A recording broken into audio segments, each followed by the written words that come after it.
While for some this Monday marks the return of Donald Trump to the Oval Office, it should most importantly be noted as a day set aside to remember civil rights legend Dr. Martin Luther King Jr. The overlap of these two events has only occurred 3 times since MLK Day became a federal holiday, the last being President Obama's second inauguration. And he took the oath of office using a Bible that belonged to King. And as Trump returns to power with a message that divides, it's important that we remember the legacy of Dr. King, who championed for civil rights and equality. Joining me now is Martin Luther King III, the eldest son of the civil rights leader, Dr. Martin Luther King Jr. It is an honor to have you join us, especially today. Martin, what are your thoughts as Donald Trump's inauguration falls on the day that is used to also remember the legacy of your father? Well, I think, first of all, my father and my mother, after working with a number of people, a coalition, to establish the holiday, wanted it to always be a day on. A holiday usually means something where we relax and just rest. But this is really about continuing the work that my dad and mom started to finish and create the beloved community so that freedom, justice, and equality becomes real for all humankind. You've said that you became familiar with a quote by Horace Mann, and the quote is, "Be ashamed to die until you've won a victory for humanity." You've also said it doesn't have to be a monumental legacy. Hopefully what you're doing is a little something to make the world better.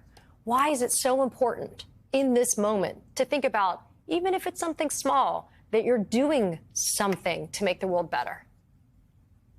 Largely because the human spirit wants to do that which is good and just and right. And today we are more divided than we've ever been. Civility has to be brought back to the political landscape. We just released a book called What Is My Legacy? And it's about how we need to become more connected in our society. We're disconnected from our children to our families. We need more connection, and ultimately the goal is fulfillment. You can be happy by getting a new car, but that's not permanent. Permanently, we want to be fulfilled, and we must help create that climate no matter who is the commander-in-chief. But at this time, I think that it would be wonderful if we were engaged in service. So for 2029, we're waging a campaign called Realize the Dream, to have 100 million hours of service done by Dad's 100th birthday, which is 2029.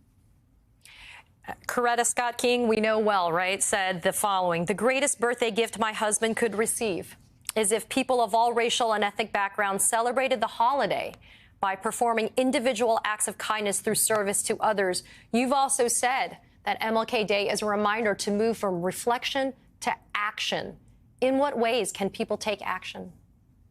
So action can be really, what I hope is people will define and identify what speaks to your heart, whether it's addressing issues around environment, whether it's just cleaning up the community, whether it's mentoring children, whether it's working with seniors. What speaks to your heart to make the world better? And again, that's why, any little step can make a dramatic difference in our nation, and particularly if it comes in hours of service. That's why our goal is 100 for 100 million hours for the 100th birthday in 2029. Bernice has said that this is not the time for ignorance. How important is it as well, then, Martin, for us to not only honor the legacy of your father, but to still remain prepared and aware of what may be facing so many of us after Monday? Well, it's critically important as a society in general that we are informed or conscious. It's creating a consciousness, again, we hope to do good and just. That's not going to happen on its own. We have to work to create that climate. My dad throughout his life, my mom throughout her life, that's what they did. And now my wife, my daughter, and I are also doing that with the launching of Realize the Dream. I want to say to you, Martin Luther King III, that not only is it an honor to have you here, but I wanted to have you here to speak today because I want the focus to be on the legacy of your father, especially as we go into Monday. Monday is MLK Day, and as you said, it's not going to be a day off, it's a day on. Thank you so much for joining me today.